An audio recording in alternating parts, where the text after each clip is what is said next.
자, 안녕하십니까, 조달입니다. 자, 오늘 다뤄볼 주제는 제가 요즘 이제 컨텐츠를 너무 안 한다고 이제 DM이 와가지고 인스타로 좀 뭐라도 하나 풀어야 되겠다 싶어서 이번에 이제 항인수 선수와 이제 데이나 화이트 컨텐더 시리즈 이제 맥코리와 이제 경기에 대한 리뷰 한번 해보려고 하는데, 사실 잘 몰라서 데이터가 많이 없어서 데이터가 많이 있는 경기들만 제가 주로 했었는데, 이번 경기는 이제 국내에서 워낙 이제 화제를 많이 모으고 있는 경기라서 저도 이제 뭐 조금 이렇게 차려진 밥상에 수저를 좀 얹어봐야 되지 않나라는 어떤 생각을 하고 있습니다. 그래서 진짜 맥코리가 죽는지 하고 또 황인수 선수한테 진짜 인수가 될 것인지 한번 저도 이제 진짜 저도 엄청 오랜만에 또 이목 끄는 국내 경기거든요. 하고 또 저도 황인수 선수가 이번에 계약을 꼭 따서, 황인수 선수 같은 선수 캐릭터 없다 제가 항상 이야기하잖아요. 박원식 선수 같은 선수 캐릭터 없다. 이런 악역들, 빌런들이 굉장히 필요합니다, 국내에서. 왜냐면은 국내 우리 이제 유교 사상에 이제 배어있는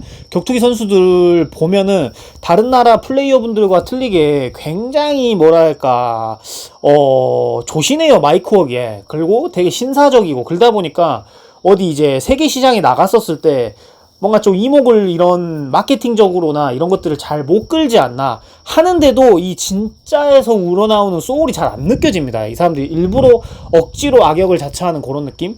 아니면 내가 일부러 캐릭터를 잡아서 이래야지 흥행을 끈다라고 하니까 일부러 뭔가 안 맞은 옷을 입히는 느낌이 많이 든단 말이죠. 근데 황인수 선수는 진짜 악인 같은 느낌이 있지 않습니까? 좋게 말한 겁니다, 이게. 좋은 뜻으로 말이지 악인 같은 느낌이 있고, 그 다음에 그 이레즈미 문신이 저는 진짜로 세계 무대에 나왔을 때, 물론 국내에서 뭔가 격투기 선수가 아니었다라고 하면 물론 혐오의 어떤 상징이겠죠.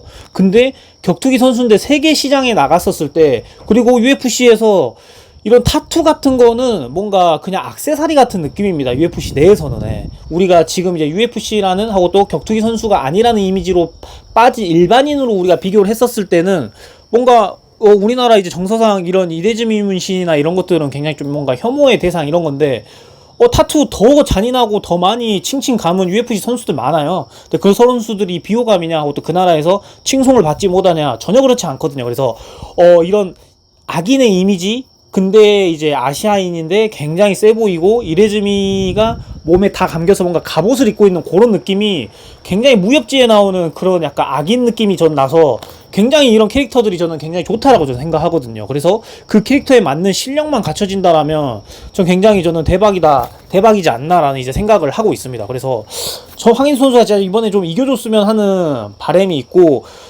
여러 가지 이제 변수들이 있고 이번에 좀 뭔가 특이점들이 있는데, 황인수 선수가 여태까지 이제 경기를 국내에서 이제 치르면서 이만큼 강도 있게 하고 또 체계적이게 전문적이게 하고 또 이런 코치진들과 스파링 파트너들을 꾸려가지고 체계적이게 한 건 이번이 이제 처음인 것 같아요. 그래서 이렇게 다져진 하고 또 이렇게 열심히 한 황인수 선수가 어느 정도 이렇게 수준으로 또 자기 폼을 끌어올렸는지가 저는 굉장히 궁금합니다.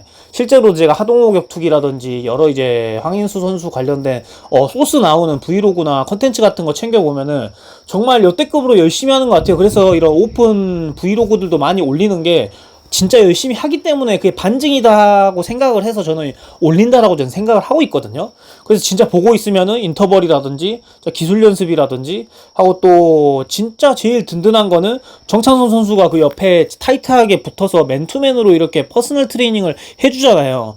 거기서 잡아주는 어떤 펀치 각도 하고 또 그냥 훈련 외적으로 둘이 담소 나눴었을 때 정창선 선수가 여태까지 쌓아왔던 노하우들을 스멀스멀 하나씩 이렇게 배워간다는 거는, 이거는 정말 저는 정말 고무적이다 하고 또 이거는 굉장히 뼈가 되고 살이 되는 거다, 황인수 선수한테. 그래서 이런 것들이 실제로 이제 세계 무대로 나갔을 때, 지금 실제로 세계 무대잖아요. 세계 무대 나갔었을 때 얼마나 황인수 선수가 국내에서 나왔던 이런 퍼포먼스보다 더 폼이 올라왔는지가 저는 이게 굉장히 황인수 선수한테 기대가 됩니다. 그리고 황인수 선수가 옛날부터 전 로드 FC 때부터 팬이었거든요. 저는 원래 그 악역 같은 캐릭터를 좋아해요. 막 코리안 갱스터 같은 선수라든지. 그러고 보니 이례적이게 다 팀매드네요.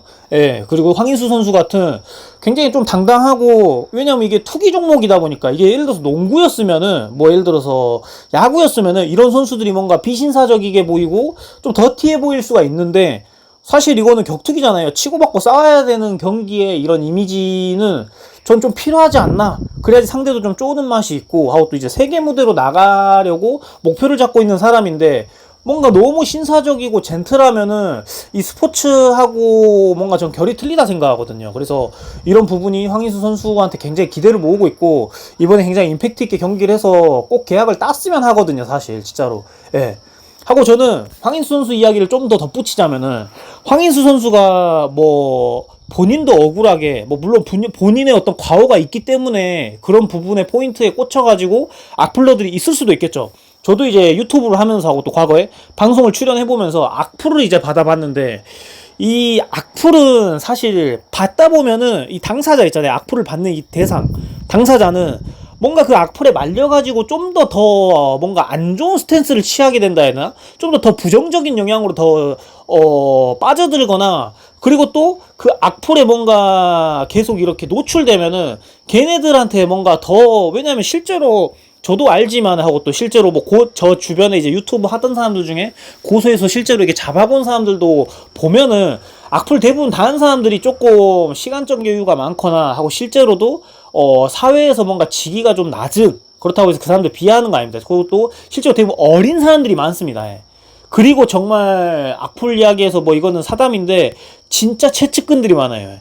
악플 뭐 예를 들어서 진짜 집요하게 악플을 달아서 고소해서 잡아보면은 이 사람이 제일 친한 친구였거나 이런 경우가 정말 많습니다.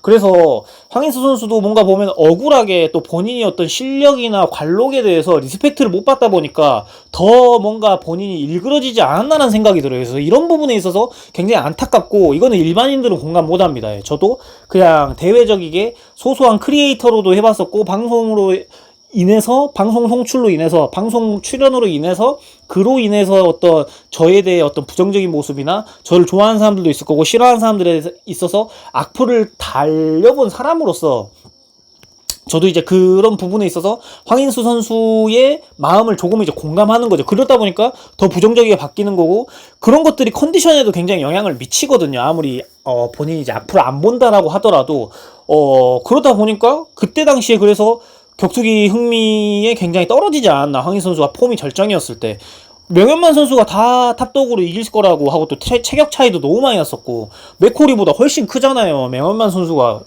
UFC 체급으로 따지면 헤비급 체급인데 그때 황인수 선수가 킥복싱 룰로에서 굉장히 임팩트 있게 잡았잖아요. 뭐 속고 논란이 있고 자시고를 떠나서. 근데 그런 거에 대해서 리스펙트를 못 받았을 때 내가 진짜 한국에서 정말 내노라 하는 선수 대여 잡았는데도 리스펙 못 받네? 그러다 보니까 본인 텐션도 떨어지고 컨디션도 떨어지고 마음도 이제 의욕도 없고 그러다 보니까 그때 격투기를 내려놨던 게 저는 굉장히 그때 당시에 전성기의 시기를 조금 이제 놓친 게 있어서 황인수 선수가 굉장히 재능 있고 국보급이라고 저는 생각하는데 이런 것들이 너무 아쉬웠다라는 어떤 개인적인 사담이 있고 TMI가 있고요. 맥코리 선수에 대해서 최근에 경기 같은 것들을 많이 봐봤어요. 왜냐면 제가 여기 컨텐츠를 해야 되다 보니. 근데 맥코리 선수가 굉장히 미드급 치고 사이즈가 굉장히 좋습니다. 진짜 보급형 알렉스 페레이라 같은 느낌?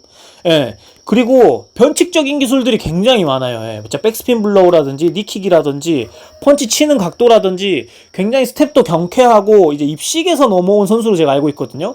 그러다 보니까 이런 변칙적인 기술에 있어서 하고 또 한국에서 그 황인수 선수가 대적했던 사람들 중에 뭔가 변칙적인 사람들과 경기했던 적은 좀 드물었다고 생각해요. 그래서 굉장히 다른 리듬이거든요. 맥코리 선수는. 그러다 보니까 이런 변칙적인 리듬에 적응을 못해서 아니면 이런 변칙적인 것들에 대비가 안 돼서 그러니까 내가 모르는 각도에서 뭔가 펀치가 날라왔을 때 내가 모르는 각도에서 팔꿈치가 올라왔었을 때 그런 것들에 크리티컬이 터져가지고 황인수 선수가 갈 것 같다라는 불안감이 굉장히 있습니다. 그리고 대부분 황인수 선수가 뭐 오이락 선수와 경기를 치렀을 때 하고 또 최근에 이제 로드 FC에서 최근에 경기했던 선수와 치렀을 때도 신체 조건이 대부분 본인과 비슷하거나 좀 크거나 본인이 항상 우위를 점하고 있었단 말이에요. 웰터급에서 뛰든 미드급에서 뛰든. 그러다 보니까 항상 상대가 들어오는 것들을 뭔가 카운터성 있게 받아치는 그런 어떤 느낌으로 경기 전략을 이제 많이 가져갔었었는데, 이번에는 본인이 이제 사이즈적으로 적다 보니, 이거를 뚫고 들어가야 된단 말이에요. 본인이 이제 인파이팅을 해야 된단 말이에요. 예전에 약간 아웃파이팅을 했다라고 생각한다면은. 그래서, 그런 약간 뭐라 해야 될까 타이밍 펀치라든지 들어가는 과정에서 얻어 걸리는 것들이나 이런 것들을 좀 조심해야 되지 않나면 그때 카운터적인 것들 하고 거기서 뭔가 나오는 변칙적인 준비한 어떤 슥박이라든지 니라든지 하고 또 팔꿈치라든지 뭔가 팔꿈치에서 나오는 공격 옵션, 니킥에서 나오는 공격 옵션, 그 다음에 펀치로 나오는 공격 옵션이 각도가 굉장히 특이해요. 예. 맥코리 선수가. 그러다 보니까 이런 거에 대해서 만약에 인수 선수가 뭔가 이거에서 적응을 못하거나 여기서 당황해버리면은 제가 볼 때는 경기 양상이 많이 기울 것 같다라는 어떤 생각이 들고 하고 또 입식에서 넘어와서 뭔가 레슬링을 굉장히 잘하진 않습니다. 맥코리 선수가. 근데 거기서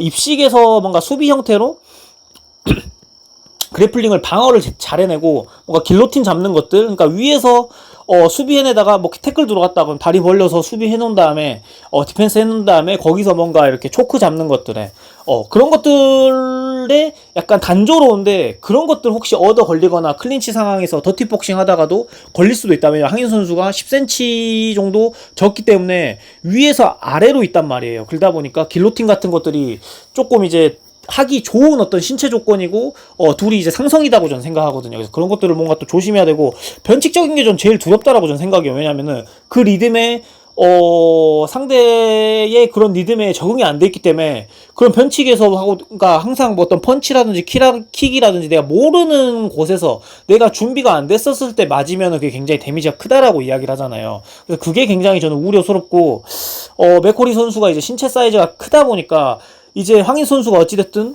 뚫고 들어가야 되는데 그 뚫고 들어갔었을 때 굉장히 조금 뭐라 해야 될까 거기서 뭔가 위험도를 최소화하는 어떤 경기 플랜들을 많이 좀 가져오면 좋지 않을까라는 생각이 들어요. 예. 황인수 선수도 마찬가지고 맥코리 선수도 마찬가지고 상대 끌어들여가지고 거기서 뭔가 카운터성으로 이제 때리거나 거기서 반대로 본인이 역으로 치고 들어가는 약간 그런 느낌으로 그렇게 이제 빌드업 해가지고 경기를 운영하는 스타일인데 둘 다 뭔가 계속 자기 거리에서 상대 거리 안 들어가고 계속 이렇게 쪼고 있을 수는 없거든요. 근데 그럴 때는 신체 사이즈가 긴, 그러니까 창을 들고 있는 사람한테 칼 들고 있는 사람이 대부분 들어가야 되는 어떤 입장이란 말이에요. 대부분 경기가 흐를 때. 그러다 보니까 그때 굉장히 어찌됐든 거리 깨고 들어갈 때가 위험하고 거기서 이제 붙었을 때는 황희 선수 어떤 펀치가 미드급 내에서도 굉장히 전 세다라고 생각합니다. 또 UFC에서도 전에도 이야기했지만은 먹히는 펀치다라고 저는 항상 믿고 있어요. 그러다 보니까 거기서 뭔가 임팩트가 들어갔었을 때 하고 맥코리 선수가 그걸 맞았었을 때 굉장히 좀 당황하지 않을까. 실제로도 굉장히 매콤하고 아야하니까. 그래서 그런 것들에 있어서 뭔가 경기 추를 좀 계속 이제 기울여주면 좋지 않을까라는 생각이 들고 개인적인 바람인데 뭔가 무리하게 KO를 내서 계약을 따야겠다는 식으로 경기를 계속 끌고 가게 되면은 본인 뭔가 페이스를 잃거나 계속 뭐라 해야 될까 좀 더 본인이 준비하거나 셋업이 안 깔렸을 때 무리하게 뭔가를 낸다거나 또 오버를 하게 돼서 뭔가 경기가 좀 더 흐려질 것 같은 느낌이 들거든요. 그래서 저는 판정으로 가도 좋으니까 뭐 계약이 안 되더라도 뭔가 안정적인 경기 운영했으면 좋겠다는 생각이 들어요. 예. 저는 황인수 선수가 최근에 경기 스타일 바꿨잖아요. 굉장히 수비적이고 이기는 경기 스타일로 많이 바꿨잖아요. 근데 저는 그게 나쁘지 않았거든요. 예, 거기서 KO를 못 낸 거는 상대 선수도 잘해서 저는 KO를 못 냈었을 수도 있겠다는 생각이 들어요. 그때 김동환 선수였나요? 김동환 선수하고 김한슬 선수였는데 그 선수들이 전 잘해서 KO가 안 났다라고 생각해요. 왜 황희 선수에 대해서 대비를 굉장히 잘해왔기 때문에 황희 선수가 좋아하는 펀치 각도하고 또 어찌됐든 손뼉이 마주쳐야 상대가 KO가 나는데 그거를 잘 흘려냈기 때문에 상대가 데미지는 많이 입고 그러기도 오고 하고 또 쓰러지기 직전까지는 갔었어도 KO가 안 났던 거는 상대들이 굉장히 황인수 선수를 분석을 잘 해와서 그날 경기 플레이 좋았어 좀 그랬다라고도 이제 역으로 이제 생각을 하거든요. 그래서 그런 것들이 우려가 되고 또 황인수 선수가 다리 길이가 굉장히 사지가 긴 스타일은 아니에요. 그러다 보니까 뭐 미들이라든지 미들까지도 괜찮습니다. 하이가 막 올라가가지고 막 맥코리를 이렇게 하이킥으로 이제 뭐 목을 감아가지고 뭐 이제 헤드킥으로 상대를 이제 이렇게 눕힐 것 같다는 느낌은 안 드는데 황인수 선수가 최근 경기 내용에서도 봤듯이 다리를 굉장히 잘 자르잖아요. 그래서 카프로 좀 맥코리의 그 화려한 스텝과 그 다음에 또 이제 변칙적인 것들이 이제 들어가려면 어찌됐든 발에서 이제 힘이 실려서 퉁퉁퉁퉁 하고 또 맥코리 특유의 탄력 있는 입식 선수들이 원래 탄력 있게 스텝을 밟고 탄력 있게 공격을 쑥쑥쑥쑥 들어오잖아요. 굉장히 눈 깜짝할 사이에. 그래서 카프를 굉장히 전 잘 활용하면 맥코리도 굉장히 당황하고 조금씩 이제 데미지가 이제 누적되면 맥코리의 이제 어떤 스피드라든지 그런 것들이 이제 뭐랄까 추진체를 이제 좀 잘라 먹으니까 그게 굉장히 경기에 도움이 되지 않을 것도 황인수 선수의 카프가 굉장히 둔탁합니다. 셉니다. 예. 아파요. 예. 그래서 진짜 처음에 시작할 때 진짜 서로 이제 좋아하는 거리 안 주고 경기하면서 카프로 좀 잘라먹다가 시작하는 것도 좀 나쁘지 않지 않나라는 생각을 하고 있어요. 또 황인수 선수가 굉장히 또 회피력도 좋기 때문에 슬립을 굉장히 잘하거든요. 그래서 스웨이도 잘하고 그래서 그러면서 좀 약간 처음에는 소극적인 경기하면서 약간 카프로 상대를 좀 다리를 좀 잘라놓는 그런 느낌도 나쁘지 않겠다는 생각이 들거든요. 진짜 카프를 굉장히 매섭게 잘 찬단 말이에요. 그래서 카프로 좀 상대를 하고 또 황인수 선수의 공격 옵션이 맥코리한테 통할 것 같은 게, 뭐, 펀치는 이제 어찌됐든 둘이 공방전 이어가야 그때 거기서 나오는 거지만은, 카프가 좀 저는 잘 활용했으면 좋겠다는 생각이 1차원적으로 드네요. 그래서 이번에 좀 잘 했으면 좋겠다 하고 또, 이 맥코리도 이번이 큰 무대예요. 황인수 선수도 여태까지 이제 큰 무대예요. 저는 황인수 선수의 두 가지 양상이 있을 거라 생각이 듭니다. 국내는 너무 까와 빠가 너무 많으니까 황인수 선수가 거기에 대한 중압감으로 오히려 더 경기를 임을 하지 못했었다라고 저는 생각이 드는데, 오히려 외국으로 나가버리면은 빠와 까를 실제로 보지 않고 다 외국 팬들 앞에서 그냥 편안하게 경기할 수 있는 이점이 있는데, 또 한쪽에 이면은 여태까지 치렀던 경기들 중에 제일 큰 경기하고 또 본인도 제일 부담을 가져야 되는 경기란 말이에요. 굉장히 중대한 경기란 말이죠. 본인 입장에서는. 그래서 여기서 본인이 안 떨고 실제로 준비해 왔던 거를 진짜 이완돼서 잘 펼칠 수 있느냐, 좋은 컨디션으로 진짜로 퍼포먼스를 낼 수 있느냐가 진짜 스타가 될 수 있을, 그러니까 왕이 될 상인가에 대해서 판단을 할 수 있는 이번 경기다라고 생각하고, 맥코리도 이것도 마찬가지입니다. 같은 적반하장인데 맥코리도 이번이 제일 큰 무대예요. 그래서 맥코리도 이번에 누가 덜 떨고 실제로 준비해왔던 걸 잘 푸느냐가 저는 경기에 굉장히 큰 관건이다라고 저는 이것도 생각이 듭니다. 예. 왜냐면은 저도 이제 스포츠도 많이 해봤었고, 물론 생활체육이지만 대회 같은 걸 나갔을 때 평상시에 연습으로 굉장히 뭐 잘 뛰거나 뭐 농구로 따졌을 때 평상시에 골도 잘 넣었는데 막상 시합 잡혀서 멍석 깔아놓으면은 진짜 터널비전 생겨가지고 못한 사람도 있단 말이에요. 근데 그것도 엘리트 스포츠에서도 똑같이 반영이 되거든요. 실제로는 잘해. 스파링 코트란 말이 있잖아요. 투기 종목에서 이제 MMA에서도. 그래서 그게 진짜로 실제로 스파링에서는 잘 못해. 하고 또 실제로는 잘 못하는데 시합 같은 데에서 진짜 초긴장이랑 뭐 본인 연봉이 걸렸을 때 뭐 본인이 실제로 이제 진짜 큰 무대에 있었을 때 좀 약간 120% 발휘하는 또 성향이 있거든요. 그건 체질이에요. 예. 진짜로 아무리 이거는 뭔가 연습하려고 하더라도 물론 마인드 컨트롤로 어느 정도 이제 개선은 되지만은 진짜 그냥 큰 무대에 가서 저는 어떤 약간 좀 그런 약간 극단적인 체질들이 있거든요. 그래서 그런 것들도 예를 들어서 그런 게 이제 맥코리 선수다 그러면 맥코리가 거기서 이제 지고 들어가는 거고 해서 이런 것들도 굉장히 저는 경기에 좌우를 많이 한다. 그래서 이런 것들도 강심장인 사람들이 본인이 질 것 같은 언더독이었는데도 뭔가 업셋을 일으키는 게 이런 약간 마인드셋과 그 다음에 실제 어떤 이런 큰 무대에서도 안 떠는 것들도 저는 굉장히 이런 것들도 실력이다라고 저는 생각하거든요. 그래서 이런 것들도 이 두 선수한테 관건이 되지 않을까라는 생각을 하고 있습니다. 그래서 여러분들은 어떻게 생각하시는지 함께 공유하면 좋을 것 같습니다. 네.